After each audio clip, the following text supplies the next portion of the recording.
Assalamualaikum warahmatullahi wabarakatuh. Yang terhormat Bapak Fasil Pak Semintar dan Bapak Amiruddin serta teman-teman peserta pelatihan mendalam khususnya untuk kepala sekolah. Dalam kesempatan hari ini saya akan mempresentasikan hasil dari OJT, yaitu upaya meningkatkan kompetensi guru dalam menyusun perencanaan pembelajaran mendalam khususnya di SDN Meljo 2 Kecamatan Ngerau Kabupaten Bojonegoro. Pendahuluan latar belakang, jadi pentingnya kompetensi guru dalam pembelajaran mendalam.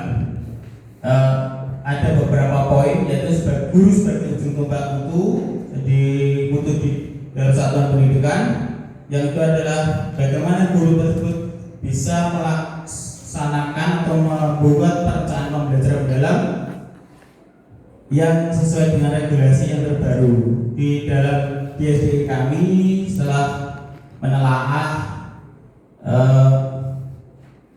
awal, ada sekitar 60% yang belum sesuai dengan regulasi terbaru, masih menggunakan bentuk RPP atau modul ajar yang lama. Dan selanjutnya adalah tantangan guru di era digital. Di dalam pembelajaran mendalam ini, Bapak Ibu guru dituntut untuk menguasai beberapa penggunaan digitalisasi dalam pembelajaran.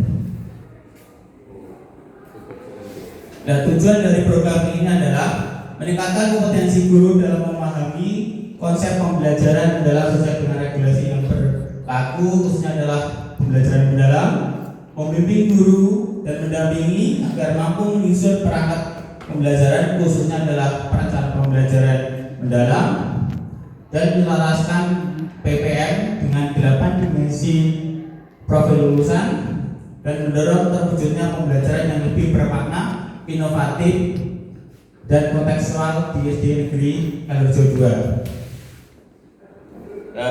Jadi dengan adanya program tersebut, Bapak Ibu, harapan kami adalah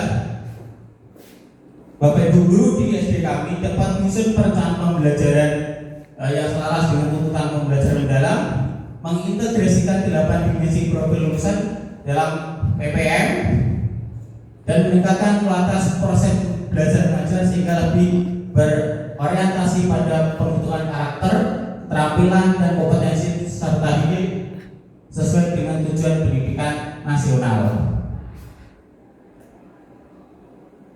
Ya, yang selanjutnya adalah tentang asesmen. Dalam kemampuan menyusun perencanaan pembelajaran, guru membutuhkan bimbingan dalam menyusun perencanaan yang menjelaskan tujuan pembelajaran, alur CP, asesmen dan kegiatan belajar agar sesuai prinsip pembelajaran mendalam. Dan kebutuhan penguatan kolaborasi guru membutuhkan forum berbagi praktik baik. Kalau di SD kami KKG ini sesama guru kita mereka sharing-sharing serta dalam KKG kecamatan. Terus hambatan yang kita temui adalah yang pertama, keterbatasan pemahaman terhadap konsep baru karena pembelajaran mendalam adalah sebuah regulasi baru, sehingga Bapak Ibu guru yang ada di lembaga kami masih terbatas dalam memahami. Yang selanjutnya kebiasaan mengajar secara konvensional, bagian guru masih terbiasa menggunakan pendekatan ceramah. Nah, untuk mengatasi hambatan, tantangan dan solusi inovatif adalah yang pertama adalah dukungan kepala sekolah dan rekan guru. Tersedianya dukungan moral, saling support. Yang selanjutnya adalah kebijakan kurikulum merdeka yang fleksibel, di mana dalam kurikulum tersebut memberikan ruang bagi guru untuk berinovasi dalam perencanaan dan pelaksanaan pembelajaran mendalam. Jadi dalam kurikulum merdeka, pembelajaran mendalam lebih fleksibel. Kita bisa mencari literasi di dalam internet, jadi tidak berpaku dalam satu sumber saja. Yang adalah komitmen guru untuk belajar, ini yang sangat penting Bapak Ibu. Jadi bila kita menengok dari pembelajaran mendalam adalah menumbuhkan sadar atau sadar diri, menumbuhkan inilah komitmen guru untuk belajar, antusiasme guru dalam mengikuti pelatihan dan mencoba menerapkan strategi baru. Dan inilah yang paling mendasar adalah komitmen baru untuk guru, yang adalah potensi sumber daya. Tentu sumber daya lokal khususnya dalam lingkup satuan pendidikan itu juga mendukung dukungan kepala sekolah. Di sini juga diperlukan ada monitoring. Jadi sekali program dilaksanakan tentu harus ada berkelanjutan. Itu yang kita maksud dari dukungan kepala sekolah, harus melakukan supervisi akademik yang berkelanjutan. Dan adalah melaksanakan strategi atau desain, yaitu karena program kami adalah mendampingi Bapak Ibu guru dalam menyusun perencanaan pembelajaran mendalam. Yang pertama tentu adalah pendampingan, bagaimana Bapak Ibu guru di SD kami dalam menyusun PPM itu sudah sesuai dengan regulasi yang terbaru. Dan yang selanjutnya adalah mendorong pengembangan profesional.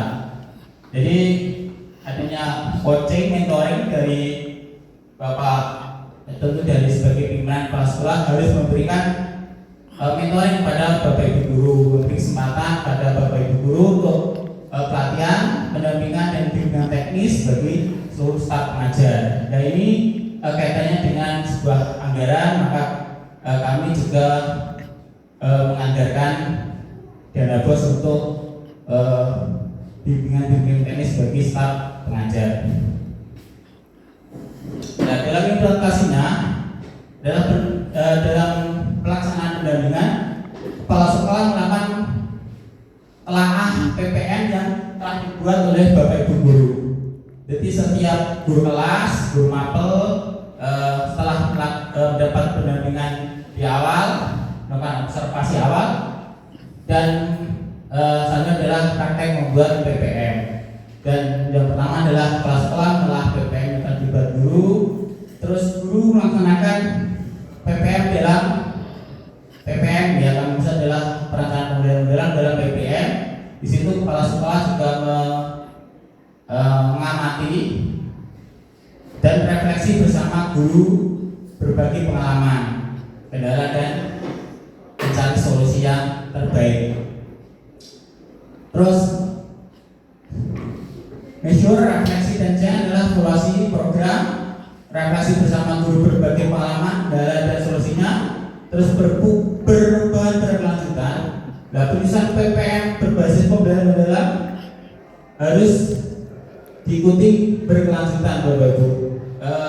Ini tugas sebagai pimpinan kepala sekolah harus melaksanakan program tersebut dengan melakukan supervisi akademik yang berkelanjutan dan berbasis refleksi.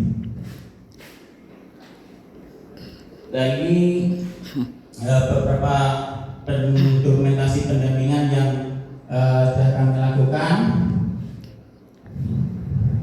Next. Nah, respon positif bagi guru, integrasi teknologi pembelajaran, misalnya menggunakan aplikasi edukasi ke dalam kerangka perencanaan pembelajaran, studi kasus atau simulasi dalam pembuatan PP, memasukkan metode-metode yang sesuai dengan pembelajaran mendalam, khususnya adalah PBL dan PJBL, dan antusiasnya sangat tinggi bagi Bapak Ibu guru, yaitu saling berbagi pengalaman terbaik saat mengajar di kelas.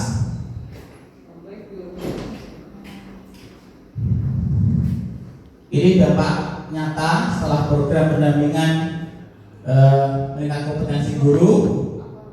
Terjadi beberapa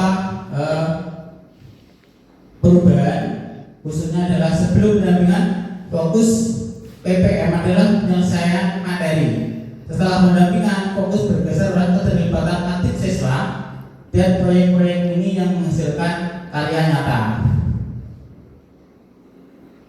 Nah, kesimpulan dan saran. Kesimpulan adalah pelaksanaan OJT meningkatkan kompetensi guru dalam penyusunan PPM di SDN Ngerau, SDN Kalijodo 2 Kecamatan Ngerau sudah berjalan dengan baik. Guru mendapat pemahaman keterampilan dan motivasi dalam pengembangan pembelajaran dalam proses belajar mengajar. Yang kedua adalah guru yang sudah membuat PPM sesuai dengan regulasi sudah mengalami peningkatan. Yang awal observasi awal adalah 60%, setelah melakukan dilakukan pendampingan menjadi 90%, jadi mengalami peningkatan sekitar 30%. Nah, saran kami adalah program pembelajaran mendalam perlu dilakukan secara berkelanjutan. Artinya bukan hanya setelah pelatihan kita selesai dan tutup buku, maka harapan kami adalah secara berkelanjutan. Perlu komunitas belajar sebagai wadah refleksi dan inovasi, sehingga Bapak Ibu guru setelah pelatihan diharapkan nanti kita bisa membentuk satu komunitas belajar yang lebih fokus pembelajaran mendalam, khususnya di KKD ini di lingkup satuan pendidikan dan di gugus atau KKD kecamatan. Yang ketiga adalah penerapan supervisi akademik berbasis refleksi harus menjadi sebuah budaya. Jadi ini harapan kami adalah setiap semester itu harus melakukan refleksi, melakukan supervisi akademik sehingga hal ini menjadi sebuah budaya yang positif. Yang keempat adalah perlu dukungan berkelanjutan khususnya dari Dinas Pendidikan. Demikian, terima kasih. Bersama kepala sekolah dan guru mewujudkan pembelajaran berkualitas di SD Kalijodo 2. Demikian Pak Basir, Pak Suminta dan teman-teman. Saya akhiri. Wassalamualaikum warahmatullahi wabarakatuh. Waalaikumsalam warahmatullahi wabarakatuh.